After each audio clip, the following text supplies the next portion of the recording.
Welcome back everyone. Welcome to civil services study practice set number 180 पर आ जाइए UP PCS के लिए। इस पूरी की पूरी टेस्ट सीरीज़ की प्लेलिस्ट बना रखी है हमने, वहाँ पर आप टेस्ट नंबर 1 से लेकर 180 तक पहुँच सकते हो और डिस्क्रिप्शन बॉक्स में उसका लिंक है। इस टेस्ट में हम फोकस करने वाले हैं पॉलिटी के इम्पोर्टेंट प्रश्नों को। तो चलिए स्टार्ट करते हैं। तो क्वेश्चन नंबर 1 पर आ जाइए। सुप्रीम कोर्ट के न्यायाधीशों का वेतन निर्धारित किया जाता है किसके द्वारा? उच्च न्यायालय या फिर सर्वोच्च न्यायालय, उच्चतम न्यायालय या सर्वोच्च न्यायालय के न्यायाधीशों का जो वेतन है वो किसके द्वारा निर्धारित किया जाता है बताइए? राष्ट्रपति द्वारा, विधि आयोग द्वारा, संसद द्वारा या मंत्रिपरिषद द्वारा? सर्वोच्च न्यायालय के न्यायाधीशों का वेतन संसद के द्वारा, ऑप्शन नंबर सी। तो संविधान के अनुच्छेद 125(1) के तहत उच्चतम न्यायालय के न्यायाधीशों के वेतन का निर्धारण संसद द्वारा बनाई गई विधि के तहत किया जाता है। आर्टिकल 125 क्लॉज 1 में इसका प्रावधान है। इस प्रश्न का उत्तर दीजिए। तो भारत के सर्वोच्च न्यायालय के कार्यवाहक मुख्य न्यायाधीश की नियुक्ति की जाती है किसके द्वारा? कार्यवाहक मुख्य न्यायाधीश की नियुक्ति कौन करता है? चीफ जस्टिस या फिर राष्ट्रपति? इन दोनों में से ये बताइए। राष्ट्रपति द्वारा की जाती है। तो अनुच्छेद 126 के अनुसार सर्वोच्च न्यायालय के कार्यवाहक मुख्य न्यायाधीश की नियुक्ति राष्ट्रपति के द्वारा की जाती है। ऐसा तब किया जाता है जब मुख्य न्यायाधीश का पद रिक्त हो अथवा वह अपने कर्तव्यों का निर्वहन करने में जो है असमर्थ हो। नंबर 3 है, सर्वोच्च न्यायालय में तदर्थ न्यायाधीशों की नियुक्ति होती है जब, अगर आर्टिकल पूछ ले कौन सा तदर्थ न्यायाधीश का, तो 127, उसमें भी 1, ठीक है। पता है कब होती है ये?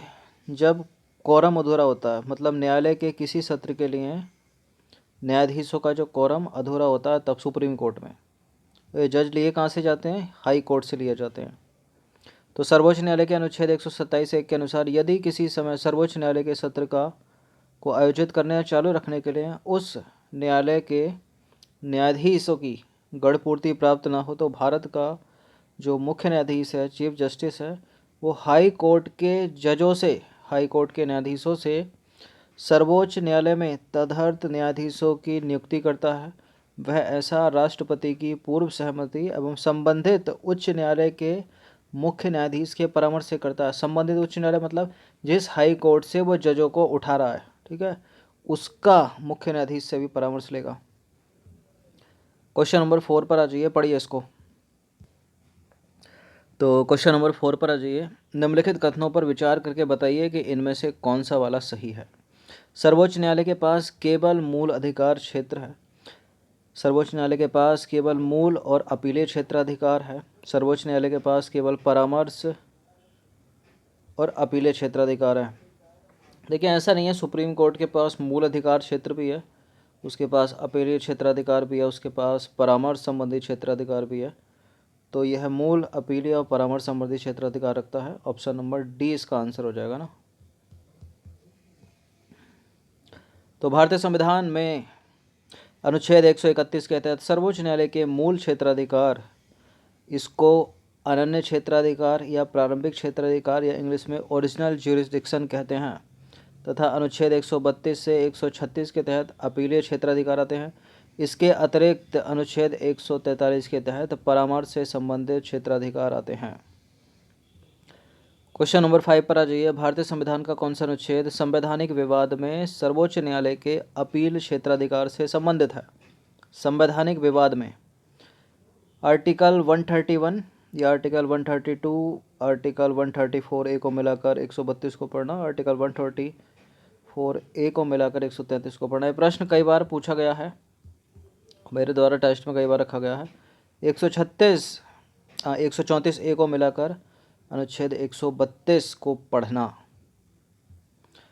तो अनुच्छेद 132 के अनुसार किसी उच्च न्यायालय की सिविल, दांडिक या अन्य कार्यवाही के लिए दिए गए निर्णय, डिक्री या अंतिम आदेश की अपील उच्चतम न्यायालय में होगी, जबकि अनुच्छेद 133 केवल सिविल विषयों से संबंधित है। अनुच्छेद 134 ए उच्चतम न्यायालय में अपील के लिए प्रमाण पत्र का उल्लेख करता है। इस प्रकार संवैधानिक विवाद में अनुच्छेद 134A को अनुच्छेद 132 के साथ मिलाकर पढ़ने से सुप्रीम कोर्ट के अपीलीय क्षेत्राधिकार का निर्माण होता है। क्वेश्चन नंबर 6 है, भारत के नीचे दिए गए न्यायालयों में से किसे या किन्हें अभिलेख न्यायालय माना जाता है? केवल हाई कोर्ट को, केवल सुप्रीम कोर्ट को, हाई कोर्ट सुप्रीम कोर्ट दोनों, या फिर डिस्ट्रिक्ट न्यायालयों को, जिला सत्र न्यायालय को?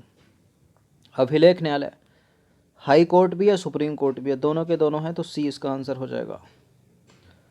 तो भारतीय संविधान के अनुच्छेद 129 के अनुसार उच्चतम न्यायालय को और अनुच्छेद 215 के अनुसार उच्च न्यायालय को अभिलेख न्यायालय का दर्जा जो है प्रदान किया गया है। 129 सुप्रीम कोर्ट के लिए और 215 है हाई कोर्ट के लिए, दोनों के दोनों, और दोनों ही रिट भी निकाल सकते हैं। 5 प्रकार की रिट याद रखना, हिंदी में प्रलेख।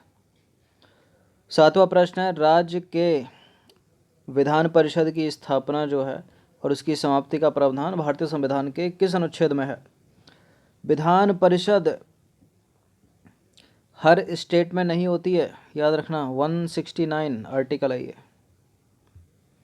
तो संविधान के अनुच्छेद 169 इसको पढ़ेंगे हिंदी में, के अनुसार राज्य में दूसरे सदन अर्थात विधान परिषद की स्थापना या विघटन संसद तब कर सकती है, संसद करता है, जब संबंधित राज्य की विधानसभा इस आशय का संकल्प सदन के कुल सदस्य के बहुमत एवं उपस्थित तथा मत देने वाले सदस्यों की 2/3 सदस्य संख्या से पारित करे। राज्य विधानसभा द्वारा पारित प्रस्ताव को संसद साधारण विधेयक की भांति सामान्य बहुमत से पारित कर सकती है। क्वेश्चन नंबर 8 है, निम्नलिखित कथनों पर विचार करना है। 2 स्टेटमेंट के साथ बताइए कौन सा वाला करेक्ट है। किसी राज्य में मुख्य सचिव को उस राज्य के राज्यपाल द्वारा नियुक्त किया जाता है। किसी राज्य का मुख्य सचिव राज्यपाल के द्वारा नियुक्त हो रहा है। राज्य में मुख्य सचिव का कार्यकाल नियत होता है। देखिए, नहीं, नियत नहीं होता उसका कार्यकाल, पहला वाला स्टेटमेंट करेक्ट है। तो राज्य के मुख्य सचिव की नियुक्ति जो है उस राज्य के राज्यपाल द्वारा मुख्यमंत्री की सलाह पर की जाती है। सामान्यतः उसकी नियुक्ति प्रशासनिक पदों पर कार्य के अनुभव, प्रशासनिक प्रतिष्ठा, वरीयता आधार पर की जाती है तथा मुख्य सचिव का कार्यकाल निश्चित या नियत नहीं होता है। निम्नलिखित में से कौन राज्य की आकस्मिक निधि की स्थापना के लिए उत्तरदायी है, बताइए। संसद करती है, राष्ट्रपति करते हैं, या किसी राज्य का विधानमंडल ही उस राज्य की आकस्मिक निधि की स्थापना के लिए उत्तरदायी है? ऑप्शन नंबर ए है इसका आंसर। तो भारतीय संविधान के अनुच्छेद 267(2) के अंतर्गत यह स्पष्ट है कि राज्य का विधानमंडल विधि द्वारा राज्य की आकस्मिक निधि की स्थापना कर सकेगा। क्वेश्चन नंबर 10 पर आ जाइए। हाई कोर्ट के न्यायाधीशों के वेतन भत्ते कहाँ से दिए जाते हैं? वेतन भत्ते और पेंशन दोनों में डिफरेंस है। हाई कोर्ट के जजों के वेतन भत्ते दिए जाते हैं राज्य की संचित निधि से और उनकी पेंशन जाती है भारत की संचित निधि से, इसको याद रखना। और सुप्रीम कोर्ट के तो इससे ही जाते हैं, भारत की संचित निधि से, भत्ते भी और पेंशन भी। तो संविधान के अनुच्छेद 202 के अनुसार उच्च न्यायालय के न्यायाधीशों के वेतन भत्ते राज्य की संचित निधि से दिए जाते हैं, परंतु जो उनकी पेंशन है अनुच्छेद 112 के तहत वो भारत की संचित निधि से दी जाती है। 11वां प्रश्न है, निम्नलिखित में से कौन सा एक क्षेत्रीय परिषदों का लक्षण नहीं है? पहला है, यह एक संवैधानिक संस्था है। जोनल काउंसिल संवैधानिक कहाँ है? तो सांविधिक है ना, पहले ही गलत है। तो आगे बढ़िए, समय बर्बाद मत कीजिए। क्षेत्रीय परिषद एक सांविधिक निकाय है, संवैधानिक नहीं है। नीति आयोग ये भी सांविधिक है, संवैधानिक नहीं है। योजना आयोग था इससे पहले, वो भी सांविधिक था। राष्ट्रीय विकास परिषद भी सांविधिक है। वित्त आयोग संवैधानिक। 12वां प्रश्न है, संविधान के किस प्रावधान में कहा गया है कि विधि के प्राधिकार के बिना ना तो कोई कर लगाया जा सकता है और ना ही एकत्रित किया जा सकता है? कौन से अनुच्छेद में? अनुच्छेद 265 में। तो संविधान के अनुच्छेद 265 में कहा गया है कि कोई कर विधि के प्राधिकार के बिना ना तो लगाया जा सकता और ना ही एकत्रित किया जा सकता है। क्वेश्चन नंबर 13 पर आ जाइए। इनमें से कौन सरकारिया आयोग का सदस्य था, बताइए। इनमें से कौन सरकरिया आयोग का सदस्य था? सरकरिया आयोग किससे संबंधित था? केंद्र राज्य संबंध से। डॉक्टर एस आर सेन सरकरिया आयोग के सदस्य थे। तो केंद्र राज्य संबंधों पर विचार करने तथा उनको सुदृढ़ करने हेतु सुझाव देने के लिए न्यायमूर्ति एस आर सरकरिया की अध्यक्षता में 1983 में एक आयोग का गठन किया गया। बी शिवरामन तथा एस आर सेन इसके अन्य 2 सदस्य थे। नंबर 14 है, निम्नलिखित में से कौन सा एक तत्व भारतीय संविधान के भाग 4.1 में वर्णित नहीं है? भाग 4 में क्या है? राज्य के नीति निषेधक सिद्धांत। और 4A में क्या है? 4 में क्या है? मूल कर्तव्य, फंडामेंटल ड्यूटीज़। राष्ट्रीय ध्वज का आदर करना मूल कर्तव्य है। भारत के सभी लोगों के मध्य भाईचारे का भाव विकसित करना, ये भी मूल कर्तव्य है। अपने माता पिता और गुरुओं का आदर करना, ऐसा कोई भी मूल कर्तव्य भारतीय संविधान में नहीं है, तो इसी को एलिमिनेट कर दो। हमारी समग्र संस्कृति की मूल्यवान धरोहर की रक्षा करना, यह है मूल कर्तव्य। तो भारतीय संविधान के भाग 4 में 11 मूल कर्तव्यों का वर्णन है। इसमें अपने माता पिता एवं गुरुओं का आदर करना, ऐसा कोई मूल कर्तव्य इसमें शामिल नहीं है। और ये 11 के 11 बार लिख कर देख लेना, याद हो जाएंगे। लक्ष्मीकांत में दिए हैं पॉलिटी में। क्वेश्चन नंबर 15 पर आ जाइए। तो कराए भी हैं कई बार टेस्ट में। निम्नलिखित में से कौन सा मौलिक कर्तव्य है? इस बार पूछा है कि कौन सा मौलिक कर्तव्य। न्यायपालिका से कार्यपालिका का पृथक्करण, ये मौलिक कर्तव्य नहीं है, क्योंकि ये DPSP है, मतलब directive principle of the state policy है, मतलब राज्य का नीति निषेधक सिद्धांत है। हमारी मिली जुली संस्कृति की समृद्ध विरासत को संरक्षित करना, ये मौलिक कर्तव्य है। बच्चों के लिए मुफ्त एवं अनिवार्य शिक्षा, ये भी राज्य का नीति निषेधक सिद्धांत है। और छुआछूत की परंपरा को समाप्त करना, ये अनुच्छेद 17 में मूल कर्तव्य है। तो यहाँ मौलिक कर्तव्य मूल अधिकार है, छुआछूत अनुच्छेद 17 मूल कर्तव्य है।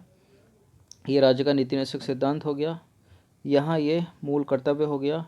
बच्चों के लिए अनिवार्य एवं मुफ्त शिक्षा, ये राज्य का नीति निषेधक तत्व हो गया। और ये हो गया मूल अधिकार। मूल कर्तव्य कौन सा है? दूसरा वाला, हमारी मिलीजुली संस्कृति की समृद्ध विरासत को संरक्षित करना। तो हमारी मिलीजुली संस्कृति की समृद्ध विरासत को संरक्षित करना एवं महत्व प्रदान करना मौलिक कर्तव्य के अंतर्गत शामिल है। तो इम्पोर्टेंट है भाग 4, भाग 3, इसमें मूल अधिकार हैं। भाग 4 में राज्य के नीति निषेधक सिद्धांत है। इन दोनों से बहुत प्रश्न बनते हैं। अब 42वें संविधान संशोधन के द्वारा भाग 4 का जोड़ा गया, या ए उसको पढ़ सकते हैं इंग्लिश में। इसमें है आपके मूल कर्तव्य। तो इन सबको सेपरेट कर लेना, बार बार लिख कर देख लीजिएगा। चलिए, धन्यवाद। बाकी प्रैक्टिस तो कराई जा रही है।